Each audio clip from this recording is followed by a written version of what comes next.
time, Israel has used sex to sell Zionism, to convince people that Israel is a hot fantasy being realized by hot people, not a racist settler colony built on the killing, displacement, and erasure of the indigenous Palestinians. This is intentional, and there are 3 reasons why. They involve Israel's invention in the past, cover-up in the present, and survival for the future. And this all started when Zionists first started plotting for the creation of a Jewish homeland in the late 1800s. For centuries in Europe, stereotypes of Jews were that they were weak, pale, and frail. And the Zionist movement came to see it this way too, widely criticizing the weak, old Jew. In 1898, at the Second Zionist Congress in Switzerland, the co-founder of the Congress, Max Nordau, called for a new Judaism, a muscular Judaism, and invented the idea of the new Jew. This Jew would be rugged, muscular, strong, and tanned, and would have the mental and physical strength to realize the goals of Zionism and colonize Palestine. They called themselves Sabra, the prickly pear fruit in Hebrew, to represent what they saw this new Jew to be, hard and prickly on the outside, but tender-hearted and sensitive on the inside, and, of course, native to the land. Of course, the sabr, as it's called in Arabic, is a fruit indigenous to Palestine, appropriated for the Zionist fantasy of indigeneity. But anyway, the men who came out to found this colony had never handled a plow, but they were possessed by 3 ideals: land, liberty, and labor. it is these new Jews that created the Zionist militias that planned and orchestrated the Nakba, the mass-scale killing and displacement of hundreds of thousands of Palestinians, ending with the creation of Israel. And those same militias would become the Israeli army, the violent occupying force overseeing the colonization of Palestine today. And it's through this army that the visual of the new Jew lives on. But then with time, this visual became the only visual of Israel. This was a problem. In the early 2000s, surveys in the US were showing that Israel had a big PR problem with men aged 18 to 35, who just saw Israel as a conflict zone and weren't interested. So, another rebrand was due, and the solution this time was bikinis. In 2007, the Foreign Ministry and the Ministry of Tourism arranged for a photo spread in Maxim magazine, one of the most popular men's lifestyle magazines at the time. The brains behind this initiative at the Israeli consulate in New York said the models were, quote, a Trojan horse to present Israel as a modern country with nice beaches and pretty women. This video is from the official Israel in New York YouTube channel. So you should come to Israel. We have a beautiful country, great food, great culture. Come to Israel. Beautiful girls as well. See you at the party. This strategy, also called bikini diplomacy, has been seen all over since, with Israel constantly selling the image of a liberal, free country where it's always summer, where the days are full of beaches, bikinis, and chiseled bodies, and the nights are spent in an incredible nightlife scene open to anyone and everyone. In the face of this fantasy, Palestinians come off like a backwards, pesky nuisance trying to disrupt this liberal orgy utopia, not like colonized people looking for freedom and dignity. But that was in a time before social media, where only the powerful had access to a platform. Times have changed, and so the sexy offensive has had to adapt. All over TikTok and Instagram, you can find videos of Israeli soldiers posting thirst traps or dancing videos. Some of them act independently, while others are part of a concerted effort putting attractive women in the occupation forces in the public eye.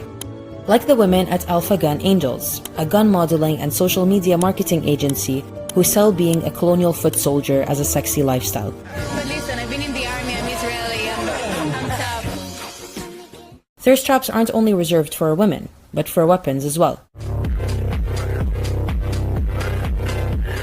And beyond selling sex, they're selling colonial occupation as fun, relatable, and empowering. They love gay pride content, girl boss content, and jumping on TikTok trends.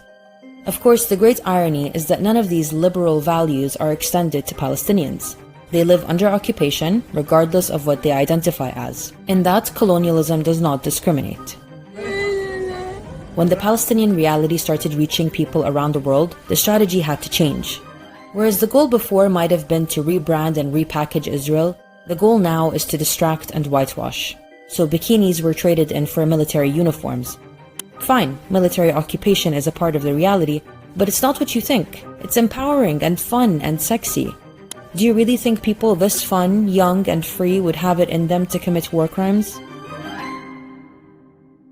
The public perception of Israel is essential to its survival, but so is something else: that there are enough settlers there to keep up the colonizing. That brings us to the final reason Israel uses sex to sell Zionism. So Jewish Zionists have more kids with other Jewish Zionists. Have you ever heard of Birthright? It's an all-expenses paid trip to Israel that young Jews across the world are eligible for, as long as they're between 18 and 26. Thousands of Birthright Israel participants filling the seashore with endless smiles, scholars, accents, and tent bodies. I didn't really have a connection to the homeland, and I came here, and just everybody's so great, and I'm just like overcome with like connection. It's like you're high on Zionism. I am really high right now.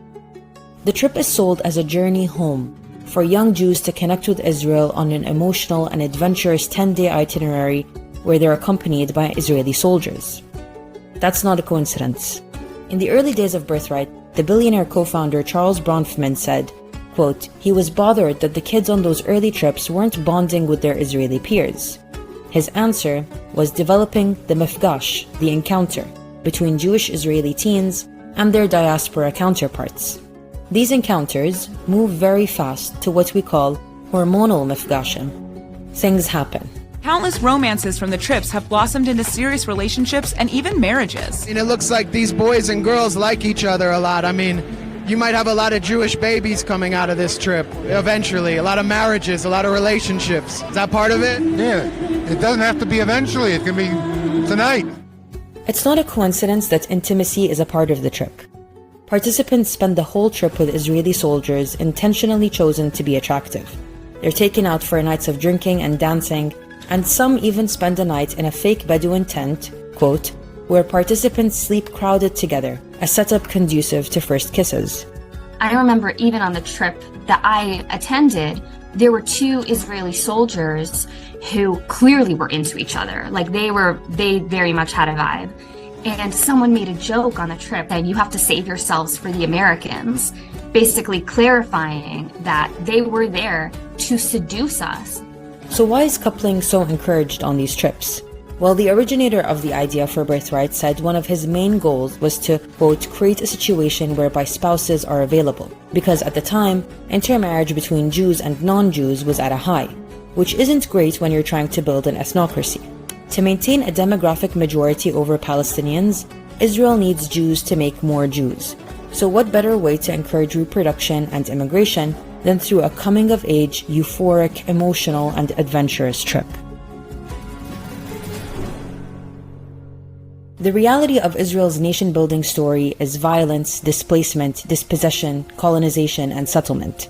That's not a great brand. In order to get settlers invested in the vision and try to secure the future, sex is a great tool.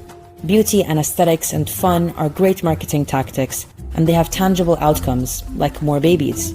More babies means more people to get conscripted to the occupation forces and maintain the oppressive military infrastructure necessary for Israel to exist. And what better way to convince people to at least look the other way, and at most participate, than by making it sexy?